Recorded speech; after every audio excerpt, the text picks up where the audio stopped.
اسی حالت میں قبر سے اٹھایا جائے گا۔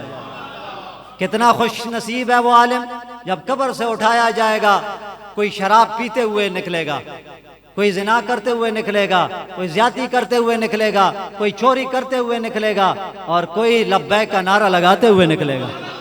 کتنے خوش نصیبی ہے۔ بائک بائک یا رسول اللہ۔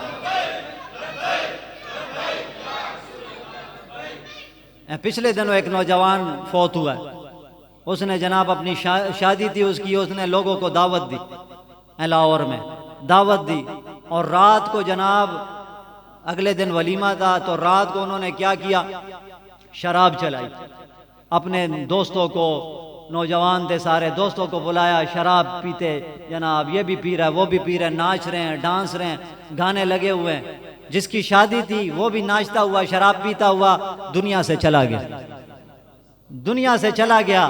تو جب قبر سے اٹھے گا اسی طرح ناچتے ہوئے، شراب پیتے ہوئے نکلے گا۔ لیکن الحمدللہ حضور امیر المجاہدین رحمۃ اللہ علیہ نے ہماری ایسی عادت لگا دی، ایسے عادی بنا دیا کہ اٹھتے بیٹھتے بھی لبیک کا نعرہ لگایا۔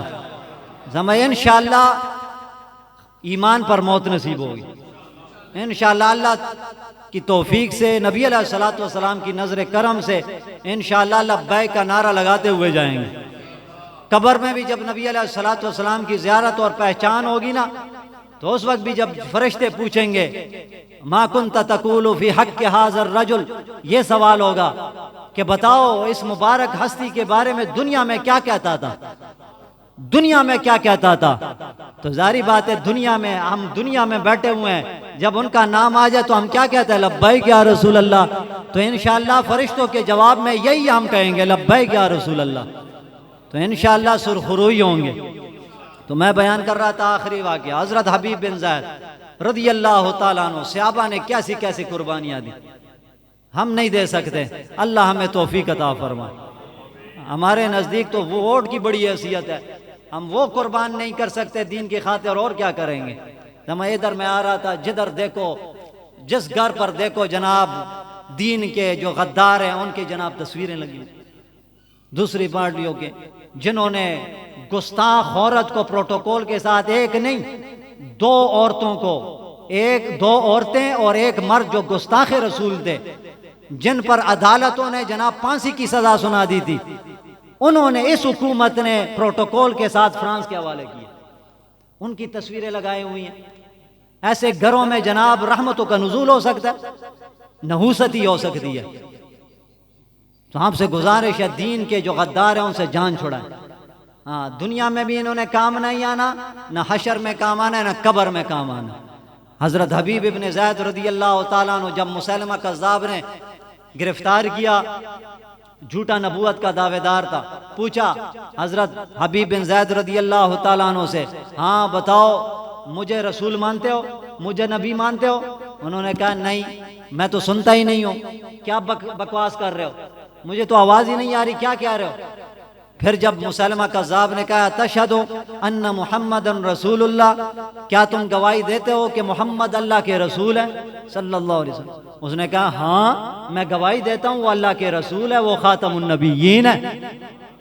سمجھ آئی نا؟ ایسی محبت ہونی چاہیے، جب دوسروں کی تعریف کوئی سنایا ہم کہیں نہیں، ہم تو سنتے ہی نہیں ہیں۔ جب نبی علیہ الصلوۃ والسلام کی تعریف سنائے ہاں خوشی محسوس ہونی چاہیے۔ پھر اس مسلمہ کذاب نے کہا اتشہد انی رسول اللہ، کیا تم گواہی دیتے ہو کہ میں اللہ کا رسول ہوں؟ انہوں نے پھر کہا کیا بکواس کرتے ہو، میں تو بہرا ہوں، میں تو سنتا ہی نہیں۔ پھر پوچھا تشہد ان محمد رسول اللہ، کیا تم گواہی دیتے ہو کہ محمد صلی اللہ علیہ وسلم اللہ کے رسول ہیں؟ انہوں نے کہا ہاں وہ اللہ کے رسول ہیں، اللہ کے حبیب ہیں، وہ آخری نبی ہیں۔ اس نے تیسری مرتبہ اسی طرح کہا، اس نے کہا یہ کیا ڈرامہ ہے، جب میں اپنے بارے میں پوچھتا ہوں کہتے ہیں میں سنتا نہیں، جب ان کے بارے میں پوچھتا ہوں تو فوراً کہتے ہیں ہاں اللہ کے رسول ہیں، آخری نبی ہیں۔ اس نے حکم دیا اس کا دایاں بازو کاٹ دو، کیونکہ آج کا عنوان جو رکھا ہے وہ ختم نبوت ہے، تو ختم نبوت کے بغیر تو امیر المجاہدین کی تقریر بھی مکمل نہیں ہوتی۔ جتنی تقریریں اٹھا کر دیکھ لیں ان کی، ہزاروں کی تعداد میں ختم نبوت اور ناموس رسالت۔ اس کے بغیر جو ہے نا یہ نماز روزہ یہ بعد کا مسئلہ ہے، پہلے ختم نبوت اور ناموس رسالت کی حفاظت ہے۔ سمجھ آئی؟ حکم دیا ان کا دایاں بازو کاٹ دو۔ ہم میں سے کوئی ہوتا بندہ اکیلے میں سوچے کہ کہیں کہ دایاں بازو کاٹ دیا جائے ہمارا، ہم برداشت کریں گے؟ جی اللہ کی توفیق سے ہی ہو سکتا ہے۔ ہم سرنج نہیں برداشت کر سکتے، ٹیکا نہیں برداشت کر سکتے، اس کا درد، کوئی مچھر کاٹ لے، کوئی چونٹی کاٹ لے، اس کا جناب ڈنگ نہیں برداشت کر سکتے، تو ہم نے جناب اپنا بازو کٹوانا تھا ختم نبوت کی خاطر، تو ان کا دایاں بازو کاٹ دیا گیا، کاٹ دیا گیا یہاں سے۔ پھر پوچھا ہاں اب بھی موقع ہے، کیا مجھے نبی مانتے ہو؟ اس نے کہا نہیں، نبی ہے تو رسول اللہ ہی ہے۔ حکم دیا ان کا جناب بایاں بازو بھی کاٹ دو، بایاں بازو بھی کاٹ دیا گیا۔ پھر پوچھا مجھے رسول مانتے ہو؟ اس نے کہا نہیں، میرے نبی و آقا و مولا صلی اللہ علیہ وسلم و آخری نبی۔ حکم دیا ان کی دائیں ٹانگ بھی کاٹ دو، پھر حکم دیا بائیں ٹانگ بھی کاٹ دو۔ پھر جو ہے نا پوچھا اب بھی موقع ہے، زندہ رہ سکتے ہیں؟ انہوں نے کہا نہیں، آخری نبی ہے تو محمد الرسول اللہ ہے۔ کیا ڈھانچہ، دونوں بازو کٹ چکے، دونوں ٹانگیں کٹ چکی، یہ صرف حصہ باقی رہ گیا۔ پھر بھی وہی جذبہ۔ صحابہ جو ہے نا، لوگ تو کہتے ہیں کاش ان کے ہوتے ہوئے جنم لیا ہوتا، اور بے وقوفو یہ شعر ہی نہیں مناسب۔ صحابہ چنے ہوئی ہستیاں ہیں، یہی شکر ادا کرے اللہ نے ہمیں اپنے محبوب علیہ الصلوۃ والسلام کو امتی بنا دی۔ ہاں ان کے ہوتے ہوئے جنم نہ لیا ہوتا، سمجھ آئی نا؟ وہ صحابہ ہیں، وہ صحابہ ہیں، ازل سے چنے ہوئے ہیں، وہ قربانیاں ہم نہیں دے سکتے۔ پھر پوچھا کہ مجھے نبی مانتے ہیں؟ انہوں نے کہا نہیں۔ حکم دیا ان کی زبان کاٹ دو، زبان کاٹ دی گئی۔ پھر پوچھا، زبان تو اب نہ رہی، انہوں نے اپنے سر سے کہا کہ نہیں، نبی تم نہیں۔ پھر حکم دیا ان کو آگ میں جلا دو، آگ میں جلا کر شہید کر دیا گیا۔ جب شہید ہو گئے اور یہ خبر جو ہے نا شہادت کی آپ کی والدہ محترمہ تک پہنچی۔ آج کل بھی مائیں ہیں، لوگوں کو کہتے ہیں نہیں گرمی میں نہیں نکلنا، اے لبیک والے ویسے پاگل ہو چکے ہیں، اے مولویوں کا کام اور کچھ ہے ہی نہیں، سمجھ آئی نا؟ ان کا کام ہی یہی ہے کہ بس ناموس رسالت کی خاطر نکلنا، ختم نبوت کی خاطر نکلنا۔ ہاں ہمارا کام ہی یہی، اسلام میں کام ہی یہی ہے، سمجھ آئی؟ نمازوں سے کفار کو، کافروں کو کوئی جناب غرض نہیں ہے، کوئی تکلیف نہیں ہے، ہمارے حجوں سے، ہماری زکاتوں سے، ہمارے روزوں سے ان کو کوئی تکلیف نہیں ہے۔ تکلیف یہ ہے کہ ناموس رسالت کی حفاظت کے لیے نہ نکلے۔ تو تحریک لبیک یا رسول اللہ کو تو جناب کام ہی یہی ہے، بس جب بھی کوئی گستاخی کرے گا انشاءاللہ ہم نکلیں گے، ہم نکلیں گے۔ تو جب آپ کی والدہ محترمہ تک یہ خبر پہنچائی گئی کہ آپ کے بیٹے کو اس طرح دایاں بازو، بایاں بازو، دائیں ٹانگ، بائیں ٹانگ، زبان کاٹ دی گئی، آگ میں جلا کر شہید کر دیا گیا، حضرت ام عمار آپ کی والدہ محترمہ، آپ نے ایک تاریخی جملہ ارشاد فرمایا۔ آپ نے فرمایا اے مجھے اپنے بیٹے کی دردناک شہادت کی خبر سنانے والوں سنو، لہذا الیوم ارضعتہ، اسی دن کے لیے تو میں نے اپنے بیٹے کو دودھ پلا کر بڑا کیا تھا۔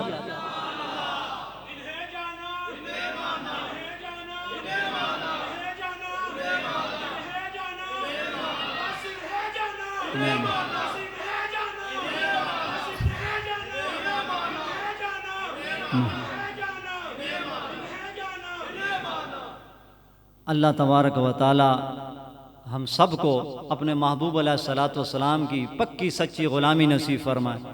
اور آپ سے بھی گزارش ہے کہ اب بھی موقع ہے، اب بھی موقع ہے، زندگی کا کوئی پتہ نہیں، اگلی گھڑی زندہ رہنا یا کوئی نہیں، ابھی سے تہیا کر لیں کہ آئندہ ہمارا مال، ہماری جان، ہمارے بچے، ہمارا سارا کچھ جو ہے نا دین کے وفاداروں کے لیے، دین کے لیے حاضر ہے۔ سمائے دین کے غداروں کا ساتھ نہ دیں۔ یہ ہمارے جو ہے نا آپ کے پاس قاری صاحب بھی، قاری محمد توقیر صاحب، اللہ ان کے علم و عمل میں برکت نصیب فرمائے۔ تو لہٰذا آپ سے یہی گزارش ہے، پھر یہ نہ کہنا کسی نے پیغام نہیں پہنچایا، دین کے وفاداروں کا ساتھ دیں، جو ناموس رسالت اور ختم نبوت کے لیے جنہوں نے اپنے گھروں کی پرواہ نہیں کی، اپنے گھر والوں کی پرواہ نہیں کی، اپنے خاندان کی پرواہ نہیں کی، اپنی مسجد و مدرسوں کی پرواہ نہیں کی، ایسے دین کے وفاداروں کا ساتھ دیں۔ اللہ تبارک و تعالی اس علاقے کو دین کے وفاداروں کا گڑھ بنا دے، دین کے عاشقوں کا، نبی علیہ الصلوۃ والسلام کے عاشقوں کا گڑھ بنا دے۔